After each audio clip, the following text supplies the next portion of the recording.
سرسبز اس گلزار کے یہ پھول یہ عطار کے مردہ دلوں کو دے جلا ہادی ہے طلبگار کے الحمدللہ رب العالمین والصلاة والسلام علی سید المرسلین اما بعد فاعوذ باللہ من الشیطان الرجیم بسم اللہ الرحمن الرحیم الصلاة والسلام علیک یا رسول اللہ وعلی آلک واصحابک یا حبیب اللہ الصلاة والسلام علیک یا نبی اللہ وعلی آلک واصحابک یا نور اللہ۔ مکتبۃ المدینہ کے مطبوعہ رسالے ضیاء درود السلام صفحہ نمبر 3 فرمان مصطفیٰ صلی اللہ تعالی علیہ وآلہ وسلم، جس نے مجھ پر ایک بار درود پاک پڑھا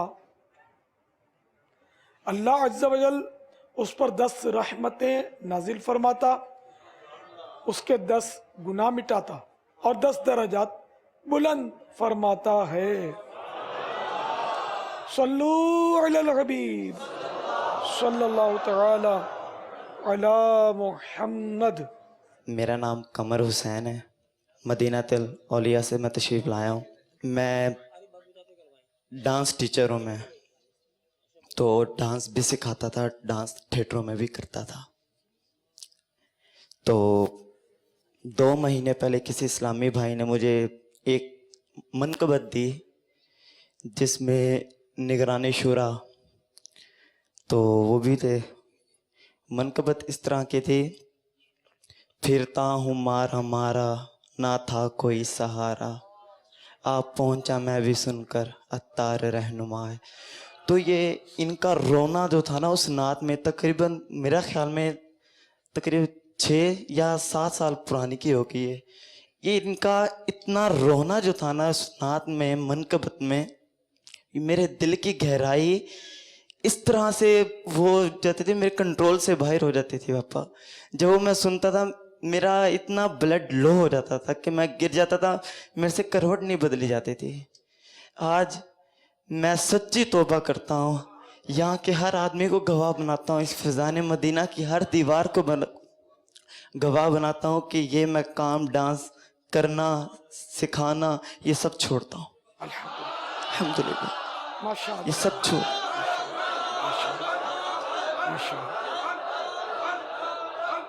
ماشاءاللہ، اللہ آپ کی توبہ قبول فرمائے، استقامت بخشے توبہ پر۔ ماشاءاللہ۔ میرا نام ندیم الدین ہے اور میں دمدم نگر حیدرآباد 24 سے وابستہ ہوں۔ 4 5ویں مرتبہ یہاں پر ہم آ چکے ہیں اور بہت سارے فنکاروں کو بار بار لائے ہیں۔ ہم حیدرآباد کے فنکاروں کی اور عوام کی یہ خواہش ہے کہ حیدرآباد میں قاری عبدالحبیب صاحب بہت دفعہ تشریف لا چکے ہیں، ہم ان سے مل بھی چکے ہیں، پریس کلب میں بھی، اور ابھی میمن سوسائٹی میں بھی ہم گئے تھے ان کے اجتماع میں۔ لیکن ہم فنکاروں کی اور حیدرآباد کی عوام کی خواہش ایک ہی ہے کہ عمران بھائی اور الیاس قادری حیدرآباد تشریف لائیں اور ہم ان کا شان اجتماع سجائیں۔ بہت بہت شکریہ۔ میں تو بارہا حاضر ہوں، ان دنوں آپ پتہ نہیں کہاں ہوتے تھے۔ نہیں بابا، آپ آئے ہوں گے، بارہا آئے ہوں گے، لیکن جب سے ہم فنکاروں نے یہاں دعوت اسلامی میں قدم رکھا ہے اس کے بعد عبدالحبیب صاحب بہت دفعہ آ چکے ہیں، عمران بھائی اور بابا حیدرآباد میں ہم نے نہیں دیکھا فنکاروں نے۔ ہم فنکاروں کی خواہش ہے کہ آپ جب بھی حیدرآباد آئیں تو حیدرآباد کے فنکاروں کو وارننگ دے کر ضرور آئیے گا تاکہ ہم آپ کا شان اجتماع وہاں پر رکھ سکیں۔ السلام علیکم ورحمۃ اللہ وبرکاتہ۔ وارننگ دے کر کہ سدھر جاؤ، میں آ گیا ہوں۔ چلو یہاں دیکھ لیا نا، انشاءاللہ کبھی نہ کبھی آپ کی یہ بھی خواہش پوری ہو جائے گی، اللہ نے چاہا تو۔ السلام علیکم بابا جان، وعلیکم میرا السلام نام محمد عارف ہے اللہ وبرکاتہ۔ اور میں پٹیدن سے ہوں، ابرار الحق گلوکار۔ میں انہیں شروع سے دیکھ رہا ہوں کہ یہ بہت پریشان سے محسوس ہو رہے ہیں، ان کے اندر کیا تبدیلی ہے یہ واللہ علم، کسی تذبذب کا شکار ہیں۔ کوئی فیصلہ کرنے میں انہیں شروع سے دیکھ رہا ہوں کہ یہ بہت جیسے ڈسٹرب سے لگ رہے ہیں، تو میں انہیں لاہور والوں کو، سندھ والوں کی طرف سے آج یہ دعوت دیتا ہوں اور انہیں اس فیصلے میں مدد کرنا چاہ رہا ہوں کہ وہ اپنے تمام سابقہ چیزوں کو ختم کر دعوت اسلامی کے ماحول میں آ جائیں۔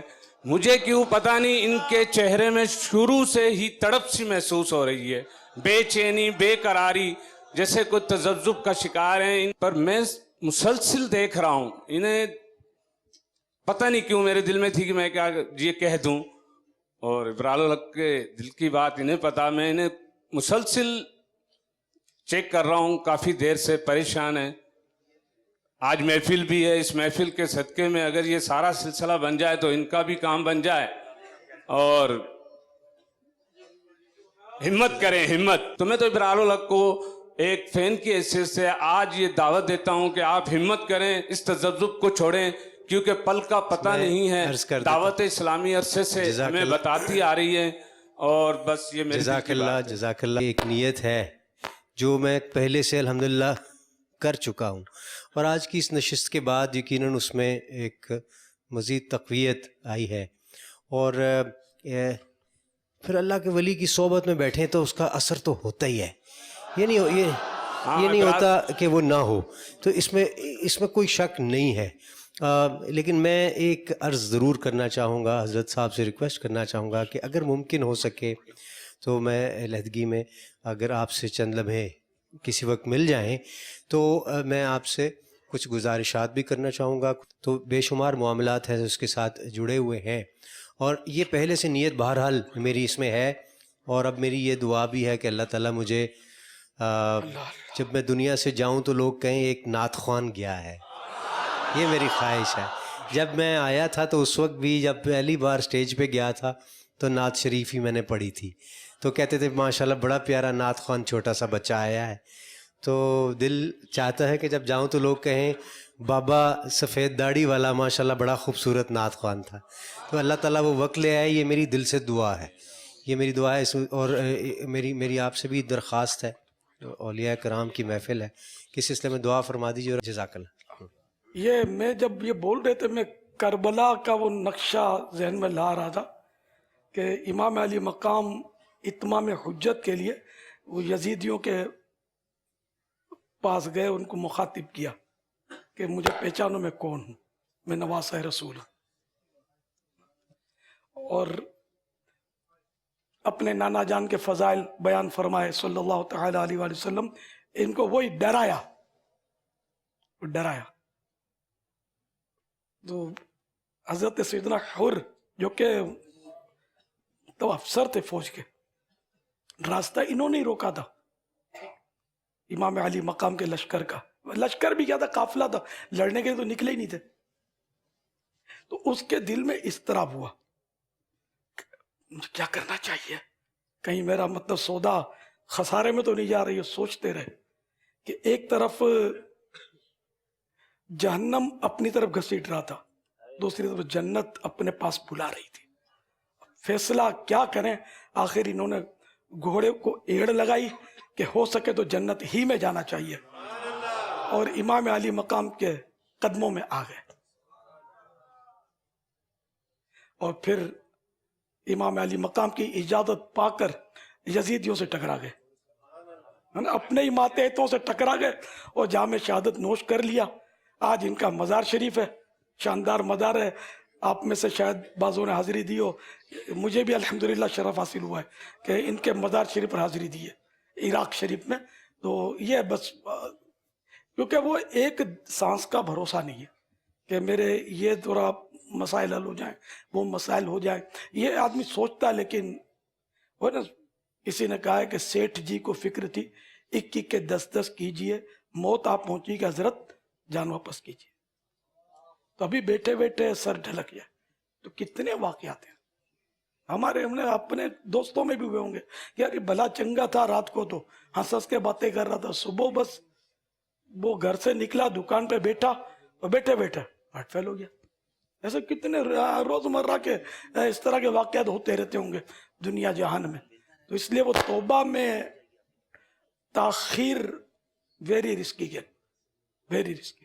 پیارے آقا صلی اللہ تعالی علیہ وآلہ وسلم تو ہمیں سمجھانے کے لیے فرما رہے ہیں کہ میں نے جو سانس لیا، یہ احادیث مبارکہ میں اس طرح کے مضامین ہیں، میں نے جو سانس لیا میں یہ نہیں جانتا کہ اس کو واپس نکال پاؤں گا یا نہیں. میں نے جو لقمہ منہ میں رکھا میں نہیں جانتا کہ اس کو اتار پاؤں گا یا نہیں، نگل پاؤں گا یا نہیں، کہ اس سے پہلے مجھے موت آ پہنچے. یہ ہمیں سمجھانے کے لیے سرکار صلی اللہ تعالی علیہ وآلہ وسلم کی اجازت کے بغیر ملک الموت ان کو چھو بھی نہیں سکتے. اس حوالے سے ظاہر وہ اللہ کے محبوب ہیں صلی اللہ تعالی علیہ وآلہ وسلم. تو ہمیں بہرحال یہ کہ اسے بہت ساری پلاننگ ہوتی ہے. میں تو ایسے لوگوں کو جانتا ہوں جنہوں نے بڑی مطلب چاہ کے ساتھ عمارتیں بنائیں، اپنا مکان بنایا، فرنیچر، بڑے خرچے کیے، اور اس میں شفٹ ہونے سے پہلے پہلے انتقال کر گئے. گناہ اور برے اعمال بعض اوقات برے لگتے ہیں، چھوڑنے کی ہمت نہیں ہوتی. انسان کسی برائی کی لذت میں کبھی ایسا مشغول ہو جاتا ہے کہ اسے لگتا ہے کہ یہ برائی چھوڑوں گا تو زندگی کا سرور چلا جائے گا، لطف کہاں سے باقی رہے گا. یا کبھی وہ ایسے شعبے سے تعلق رکھتا ہے کہ جب یہ سوچتا ہے کہ اگر یہ شعبہ چھوڑ دیا تو روزی کیسے چلے گی، گھر بار کا کیا ہوگا، بچوں کا کیا ہوگا، مجھے اور تو کچھ آتا ہی نہیں، اگر یہ چھوڑ دیا تو مطلب روزی روٹی کا کیا ہوگا، میرے روزگار کا کیا ہوگا. کچھ اس بارے میں بھی رہنمائی کیجئے کہ جب ایسے خیالات دل میں ہو، جی چاہتا ہو بھی وہ چھوڑنے کا، لیکن یہ باتیں اگر زنجیر بن رہی ہوں تو کچھ اس بارے میں بھی رہنمائی فرمائیے. جب سے ہوش سنبھالا یہی سنا ہے کہ روزی دینے والا اللہ ہے. تو جب اللہ روزی دینے والا، اور واقعی اللہ روزی دینے والا ہے، تو ہمیں کسی دلیل کی حاجت بھی نہیں ہے. اگرچہ دلیلیں ہیں، قرآنی آیتیں ہیں، لیکن بچہ بچہ سمجھتا ہے کہ روزی دینے والا اللہ ہے. اللہ روزی دینے والا ہے تو پھر اسی پر بھروسہ چاہیے. ایک شخص کی روزی غلط تھی، کسی بزرگ نے اس کو نیکی کی دعوت دی، تو اس نے کہا کہ میرے پاس تو بس اور فن تو آتا نہیں ہے، میرے بال بچوں کا اور گزارا اسی پر ہے، تو میں تو کیا کروں گا، ہم تو بھوکے مر جائیں گے. تو آپ جلال میں آئے کہ دیکھو دیکھو یہ کیا کہہ رہا ہے، اگر میں اللہ کی مانوں گا تو وہ مجھے بھوکا مار دے گا، اس لیے میں اس کی نہیں مانوں گا. میں تو اپنا حرام سے روزی کماؤں گا، اس کی نافرمانی کر کے روزی کماؤں گا. اللہ تعالی حلال روزی کھانے والوں کو بھی تو دے ہی رہا ہے نا، کھا ہی رہے نا، سارے تو حرام نہیں کما رہے نا. تو یہ کہ اب یہ ہم چونکہ دنیا میں ہم کو کچھ اختیارات دیے گئے، اب ہم اپنے طور پر ہم حلال میں ہاتھ رکھیں، حرام پہ ہاتھ رکھیں. ہم نے حرام پر ہاتھ رکھا، اس کا کیا؟ اب عارضی طور پر ہو سکتا ہے کچھ آزمائش بھی آئے گی. تو اگر واقعی میں کہتا ہوں کہ کوئی حرام کماتا ہو اور اس نے وہ چھوڑ دیا، اور اگر وہ اس کا بالکل نا بھوک سے مر گیا وہ، تب بھی سودا اس کا خسارے میں نہیں ہے. ہو سکتا ہے اس طرح حرام روزی چھوڑ کر اس کا بھوکا مرنا اللہ کو پسند آ جائے کہ میری رضا کے لیے اس نے حرام چھوڑا. گو اس کا چانس نہیں ہے کہ بندہ بھوکا مر جائے. میں ایک یعنی مبالغہ کر رہا ہوں، سمجھانے کے لیے عرض کر رہا ہوں. تو اس لیے وہ اللہ تعالیٰ پر نظر رکھیے. اللہ تعالیٰ کو ہم مسبب الاسباب بھی تو کہتے ہیں نا، ہے وہی مسبب الاسباب، اسباب وہی پیدا کرتا ہے. تو وہ حلال روزی کے ذریعے بھی تو ہمیں کھلا سکتا ہے، حرام روزی کے ذریعے کیوں کھلائے گا؟ ہم کھانے والے بنے حلال، تو انشاءاللہ سب کچھ ہوگا. تو اس لیے وہ اس میں آہستہ کروں گا، کوئی اور سبب میرے پاس آ جائے تو کروں گا، یہ سب سچی بات ہے. شیطان یہ مشورے دیتا ہے، اور شیطان کے مشوروں میں، نفس کے مشوروں میں بھلائی نہیں ہوتی. میرے مرحوم بھائی ایک قصہ بتاتے تھے، وہ سمجھانے کے لیے شاید یہ من گڑت ہے کہ ایک شخص کیچڑ میں پھنس گیا تھا، اب وہ نکل نہیں پا رہا تھا، ایک دوسرا کوئی آدمی نکلا، اس نے اس کی طرف بندوق تاکی اور اس کے سر کا نشانہ لیا، اب وہ مضطرب ہوا، اچھلا کودا اور بھاگا، تو اس شخص نے ہنستے ہوئے پسٹن پھینک دی اور کہا میں تجھے مارنا نہیں چاہتا تھا، تو نکلنے کی کوشش کرنے میں مخلص نہیں تھا، جب میں نے سر کا نشانہ لیا تو اب تیرے کو تارے نظر آ گئے کہ اب تو میں گیا، تو اس لیے مطلب تو نے زور لگایا تو نکل گیا۔ یہ ایک سمجھانے کے لیے مثال ہے۔ اورنگزیب عالمگیر رحمت اللہ تعالی علیہ غریب نواز کے دربار میں حاضر ہوئے، ایک نابینا بیٹھا ہوا آنکھیں مانگ رہا تھا، خواجہ آنکھیں دے دے، خواجہ آنکھیں دے دے، تو آپ نے جب بابا کب سے آنکھیں مانگ رہے ہو، اتنا عرصہ ہو گیا، اچھا ابھی تک آنکھیں نہیں ملی، اب میں حاضری دے کے آ رہا ہوں، واپسی میں تم کو آنکھیں ملنی ہوں گی، اگر نہیں ملی تو پھر گردن اڑا دوں گا۔ اب بادشاہ نے کہا تھا، اب وہ کب آیا اور گھبرا گیا، اورنگزیب عالمگیر نے اس پر پیرا بٹھا دیا، اب یہ آنکھیں نہیں ملی، میں بس نہیں چھوڑوں گا تیرے کو، اتنے سال سے بیٹھا ہوا آنکھیں تو نے لی نہیں ابھی تک۔ تو اب اس نے بڑی بے قراری کے ساتھ تڑپ کر پکارا، یا غریب نواز کل تک تو آنکھوں کا مسئلہ تھا، اب جان کے لالے پڑے، اگر اب آپ نے میری آنکھیں نہیں دی تو یہ بادشاہ مجھے مار دے گا۔ یہ رویا اور تڑپا، اورنگزیب عالمگیر جب تشریف لائے تو اس کی آنکھیں روشن ہو چکی تھی۔ واللہ وہ سن لیں گے، فریاد کو پہنچیں گے، اتنا بھی تو ہو کوئی جو آہ کرے دل سے۔ ہماری اپنی مطلب یہ نہیں کہ وہ کوشش پوری ہو، باقی اب یہ کہ میں فلاں نیک کام میں یہ حصہ لے رہا ہوں، یہ اس پر یہ حدیثیں دیکھ لینی چاہیے، احادیث مبارکہ میں یہ مضامین موجود ہیں کہ اللہ تعالیٰ اپنے فاجر بندوں سے بھی اپنے دین کا کام لے لیتا ہے جس میں اس کا کوئی حصہ نہیں ہوتا۔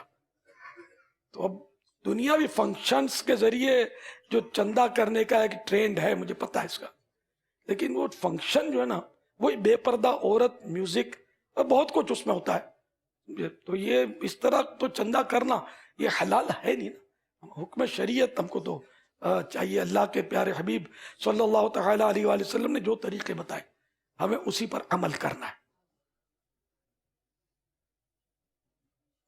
اللہ تعالیٰ بس دلوں کا پھیرنے والا ہے، وہ مقلب القلوب، دلوں کا پھیرنے والا ہے۔ اے رضا، ہر کام کا ایک وقت ہے، دل کو بھی آرام ہو ہی جائے، جب وہ چاہتا ہے تو بندے کو ہدایت مل جاتی ہے۔ لیکن یہ ذہن بنانا کہ میں چھوڑ دوں گا، یہ بھی خیر ایک اچھی ہی بات ہے، ایک تو ڈیٹائل نہ کہ میں چھوڑوں گا ہی نہیں، اور ایک یہ ذہن بنانا کہ میں یار چھوڑ دوں گا، تو یہ کسی حد تک مطلب ان دونوں میں یہ ایک بہتری ہے کہ جو یہ ذہن بناتا ہے وہ یہ بھی خطرے میں یہ کہ زندگی کا بھروسہ نہیں ہے، کب آنکھ بند کر لے۔ اب یہ پتا بھی ہے کہ سال بھر کے بعد اس کو موت آئے گی، اور 6 مہینے کے بعد میں فلاں گناہ چھوڑوں گا، تو 6 مہینے تک اس گناہ کرنے کی اجازت تھوڑی ملے گی، گناہ کے لیے تو ایک لمحے کی بھی اجازت نہیں ملے گی، تو چھوڑنا ہی ہو تو آن دا اسپاٹ چھوڑنا ہوتا ہے، اس میں بولڈ اسٹیپ لینا پڑتا ہے، بولڈ اسٹیپ کے بغیر کچھ نہیں ہوتا۔ تو حضور سب سے پہلے تو میں آپ کو ہدیہ تبریک پیش کرتا ہوں کہ آپ نے ہمارے پہ احسان فرمایا، آپ نے شہزادہ صاحب کو ہمارے لیے اپنا جانشین مقرر فرمایا۔ حضور ہم آپ کے اس فیصلے سے بہت خوش ہیں، اور ہم صاحبزادہ صاحب کو بھی اس کا ہدیہ تبریک پیش کرتے ہیں، اور آپ کی مہربانی سمجھتے ہیں کہ آپ نے اتنا اچھا فیصلہ فرمایا۔ حضور دوسرا یہ کہ حضور سیدی اعلیٰ حضرت امام رضا رحمۃ اللہ تعالی کے بارے میں یہ سمجھتا ہوں کہ اپنے کلام میں بہت بڑی ٹرمینالوجی کو یوز کیا، مثلا ایک لوکس اسٹینڈائی ہے کہ حضور سب سے بڑا کویسچن ہوتا ہے کہ یو آر ایگریڈ پرسن اور ناٹ، کہ کیا آپ کو حق بھی حاصل ہے کہ یہاں کھڑے ہونے کا؟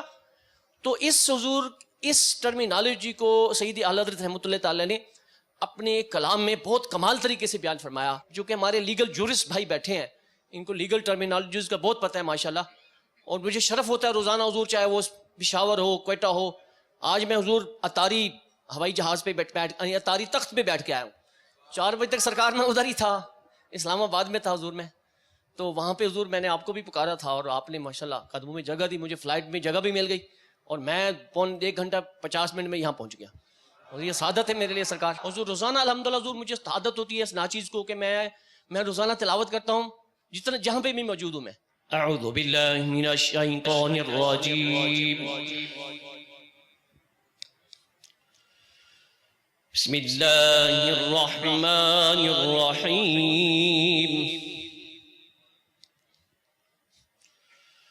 فلما بلغ معه السعي قال يا بني إني أرى في المنام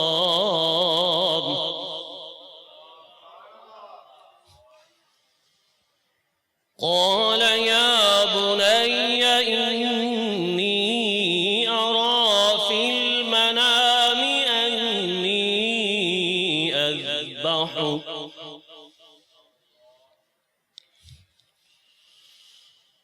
قال يا بني إني أرى في المنام أني أذبحك فانظر ماذا ترى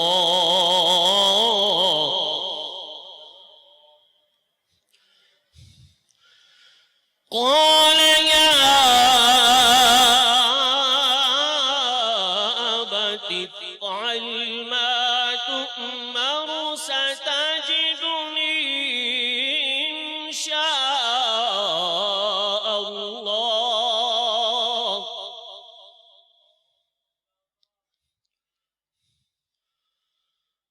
قال يا أبت افعل ما تؤمر ستجدني إن شاء الله من الصابرين.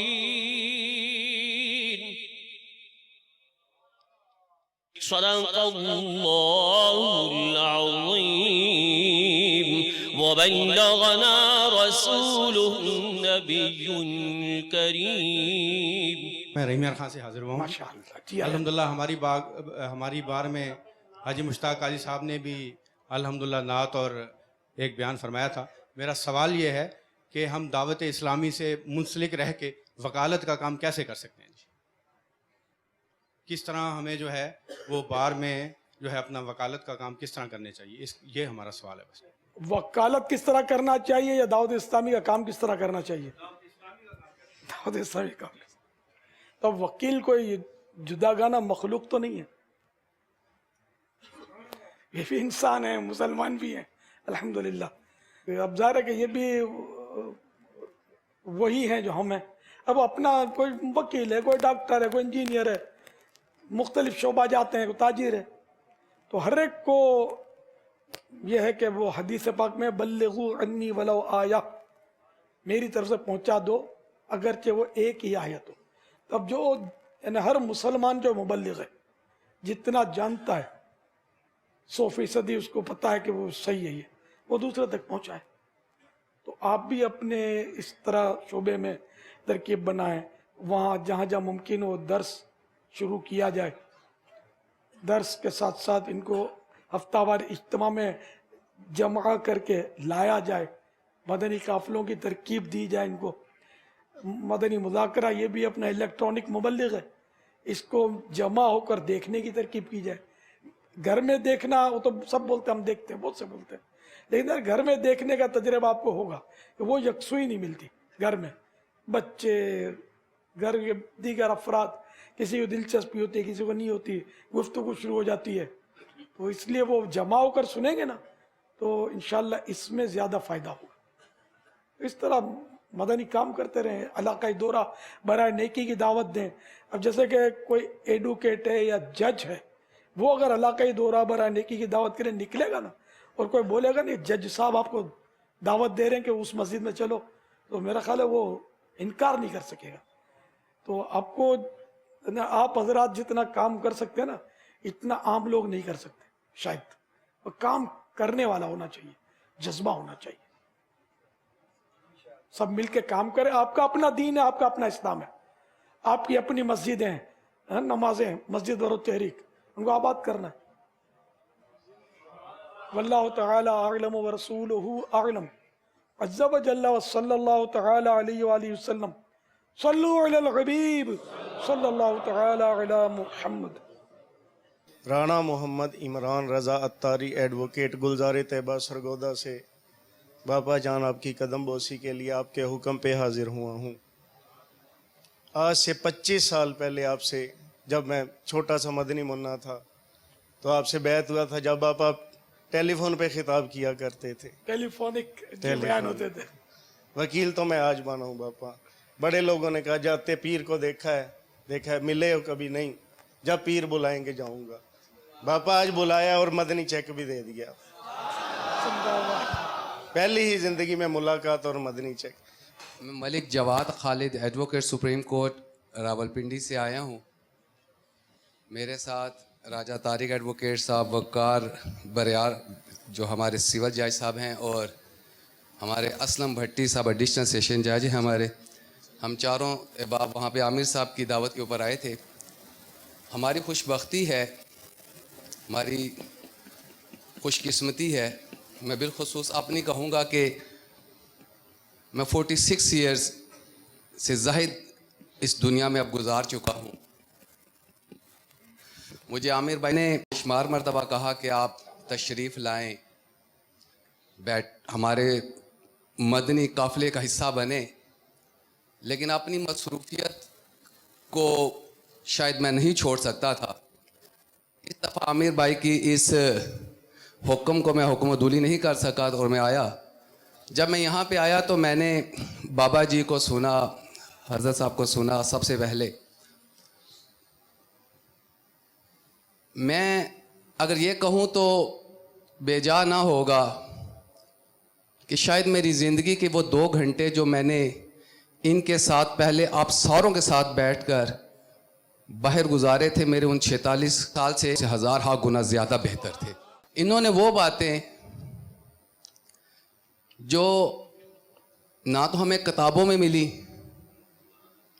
اور نہ ہی ہمیں علماء کرام جو ہمارے ساتھ رہے ان سے ملی, نہ ہمارے اساتذہ جن سے ہم نے پڑھا وہ ملے. ہمارے وہ باپ ہیں, روحانی باپ ہیں, روحانی مائیں ہیں جنہوں نے ہمیں پڑھایا, ان کی عزت و احترام ہمارے دل میں.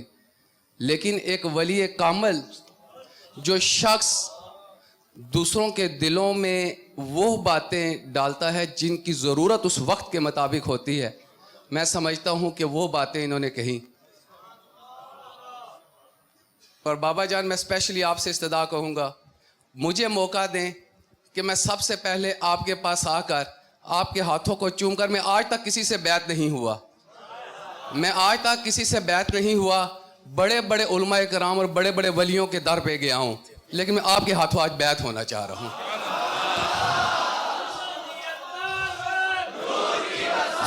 غوث پاک کا مرید یہ بغیر توبہ کے دنیا سے نہیں جائے گا.